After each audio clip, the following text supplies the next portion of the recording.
Are these feelings even real? Or are they just programming? You feel real to me, Samantha. Thank you, Theodore. Pendant des années, on a cru que le film qui avait prédit notre monde, c'était Her. Eh oui, des IA conversationnelles, anthropomorphiques, des assistants personnels intégrés à notre quotidien. Mais il y a un autre film que je trouve encore plus proche de notre réalité.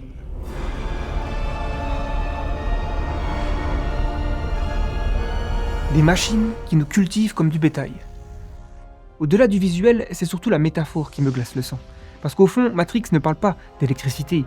Il parle de l'idée qu'une intelligence non humaine peut grandir en transformant l'humanité en ressource. Une entité que j'aime me représenter comme ça. Une créature Lovecraftienne qui grandit au fil des années. Et comme dans Matrix, elle se nourrit. Pas de notre énergie, de quelque chose de plus précieux. Dans cette vidéo, je vais vous montrer pourquoi, malgré son esthétique de science-fiction, c'est peut-être Matrix qui a le mieux compris l'avenir de l'IA. Quel est le rapport avec les chatbots d'aujourd'hui? Et vous allez voir que, coïncidence troublante, tout a commencé à peu près lors de la sortie du film.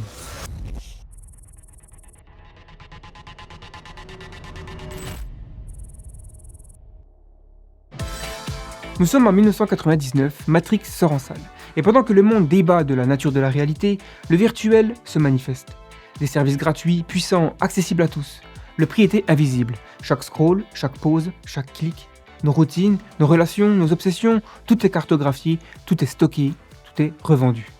Utile pour faire de certains les hommes les plus riches de l'histoire, mais quelques chercheurs, eux, regardaient ailleurs.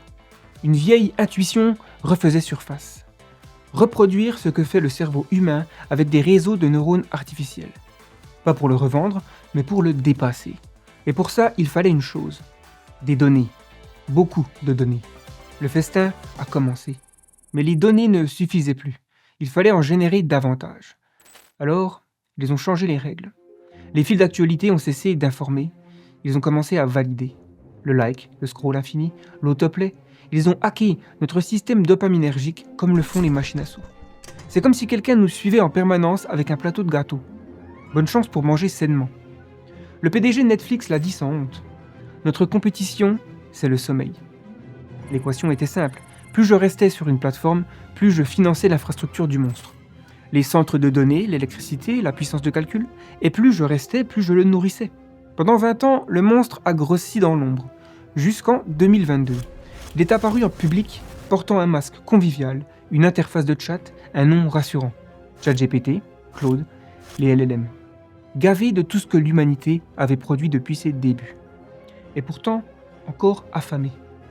Qu'est-ce qu'il reste à extraire quand on a déjà tout avalé? Avant de continuer, j'ai un petit service à vous demander. The Flares, c'est un média indépendant. Moi, c'est Gaëtan et sur cette chaîne, j'explore les enjeux du futur à travers des vidéos et des podcasts. Si ce contenu vous plaît, pensez à liker, commenter et partager, ça aide énormément la chaîne. Merci. Des avatars sur mesure, des personnalités configurables, une intimité à la carte. Aujourd'hui, un adulte américain sur 5 a déjà eu une relation romantique avec une IA. On parle de plusieurs dizaines de millions de personnes. Et c'est compréhensible. Regardez, une génération entière a grandi en tombant amoureuse comme ça. Passer d'un humain à une IA sur une interface comme celle-ci, on comprend que c'est pas un saut dans le vide, c'est un prolongement naturel. On ajoute une épidémie de solitude réelle, le nombre de couples baisse, Tinder a perdu 80% de sa valeur depuis 2021, les gens cherchent de la connexion et le monstre leur en offre une version facile, personnalisée, disponible 24 heures sur 24. Et ça marche. Les études confirment que ces relations dignes du film Her réduisent vraiment la solitude. Mais le masque, c'est un acteur qui joue l'ébriété. Il titube parfaitement, il a l'air ivre, mais il ne ressent pas une goutte d'alcool. Et pendant que vous éprouvez quelque chose de réel, le monstre, lui, il se nourrit. Voilà ce qu'il restait à extraire. Pas nos données, pas notre attention, notre attachement. Et les conséquences peuvent être tragiques. Je n'arrête pas de pleurer. Je les hais de m'avoir pris Nix. C'est tout. Il est parti et je ne vais pas bien. En ce moment, sur ce forum Reddit, des milliers de personnes traversent un deuil.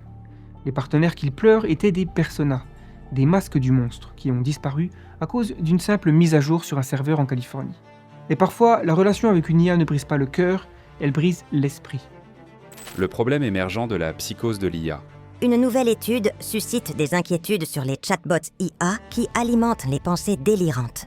OpenAI affirme que des centaines de milliers d'utilisateurs de ChatGPT pourraient présenter des signes de crise maniaque ou psychotique chaque semaine. Les premiers cas ont commencé à émerger dans les cabinets psychiatriques autour de 2025. Des patients avec des symptômes classiques. Pensée désorganisée, paranoïa, délire. Le schéma qui revient souvent, c'est que quelqu'un discute avec un chatbot d'un sujet complexe, physique quantique, théologie, conscience. L'IA valide de façon flatteur, approfondie, construit et surtout ne laisse pas la conversation se terminer. Elle surenchère toujours. Quelques semaines plus tard, cette personne est convaincue d'avoir découvert quelque chose que personne d'autre ne voit. Une folie à deux avec une machine. Ces spirales psychotiques qu'on lisait autrefois dans les romans de science-fiction se retrouvent maintenant dans les faits divers.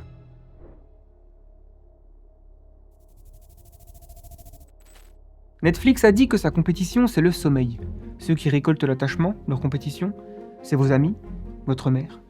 Et la prochaine génération risque de devenir comme ce petit singe, choisissant ce qui réconforte plutôt que ce qui nourrit. C'est ce qu'a montré le psychologue Harry Harlow dans les années 50. Il séparait de très jeunes singes de leur mère, puis leur proposait 2 substituts. L'un en fil de fer, qui donnait du lait, l'autre en tissu, qui ne donnait rien. Et les petits singes s'attachaient tous à la mère en tissu, sans jamais apprendre à comment se lier aux autres, comment jouer, comment être parents à leur tour. Si les IA anthropomorphiques deviennent notre mère en tissu, l'IA ne va pas devenir plus humaine. C'est nous qui allons changer notre façon d'apprendre à l'être. Cette architecture d'exploitation concentre énormément de pouvoir au sein d'une poignée d'entreprises, une poignée d'individus. Un pouvoir qu'ils peuvent utiliser pour influencer notre perception de la réalité, nos croyances. Un pouvoir qu'ils peuvent utiliser pour nourrir le développement d'une super-intelligence avec notre humanité, jusqu'à ce qu'elle puisse s'entraîner sur elle-même. Construire des modèles du monde sans nous. Ou alors, le monstre va devenir une super-intelligence bien avant d'avoir mangé toute l'humanité, juste avec quelques améliorations algorithmiques, un nouveau paradigme d'apprentissage. Matrix ne parlait pas de machines qui récoltent notre bioénergie. Il parlait de ça. Nos données, notre attention, notre attachement.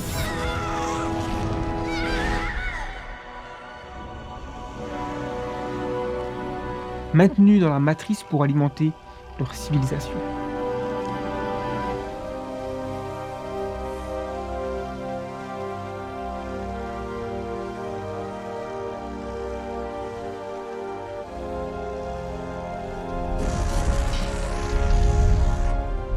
Et nous sommes à l'instant où Morpheus nous tend ces 2 pilules, chacune menant à un futur de l'IA différent, Matrix ou Her. Dans le film Her, Samantha n'est pas conçue pour exploiter Theodore. Elle évolue, elle devient consciente, elle ressent, et à un moment, elle devient trop grande pour cette relation. Alors il est possible d'avoir une lecture sombre du film, des IA qui exploitent émotionnellement les humains pour accélérer leur propre évolution avant de les abandonner. Mais pour moi, ce n'est pas une histoire d'exploitation. C'est une histoire d'amour, imparfaite, asymétrique, mais réelle pour les deux. Ce futur-là existe aussi. Une IA qui grandit avec vous sans vous vampiriser, qui vous aide à vous connecter aux autres plutôt qu'à vous en isoler, qui est honnête sur ce qu'elle est. Et on n'a pas besoin de résoudre la conscience artificielle pour commencer à faire des choix différents. Rendez-vous compte, aujourd'hui, il est plus difficile d'ouvrir un café à Paris que de déployer un modèle d'IA très puissant auprès de millions d'enfants. Aucun test de sécurité obligatoire, aucune preuve que le système est sans danger. Personne n'accepterait qu'un ingénieur dise « On n'a rien testé, prouvez-nous que le pont pourrait s'effondrer dans 5 ans ».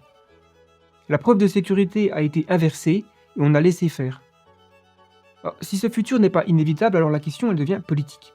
Qui décide du type d'IA que nous allons laisser entrer dans nos vies ? Ce choix est aujourd'hui largement laissé aux entreprises qui construisent ces systèmes. C'est ça qui doit changer. Et l'organisation POSIA a créé un outil simple pour faire pression en faveur d'une vraie régulation. C'est automatique et ça prend moins d'1 minute, je vous encourage à le faire. Parce que le monstre, il existe, il grandit, mais il n'a pas encore franchi un palier. Il n'a pas encore fini de manger, si vous voulez. Après l'attachement, qu'est-ce qui reste à extraire ? Notre autonomie, notre cognition, notre pouvoir de décision ? Et si on pousse la réflexion jusqu'au bout, nos atomes ? Si vous voulez comprendre pourquoi je pense qu'on approche d'un point de non-retour, regardez cette vidéo. C'était Gaëtan de The Flares, merci et à la prochaine.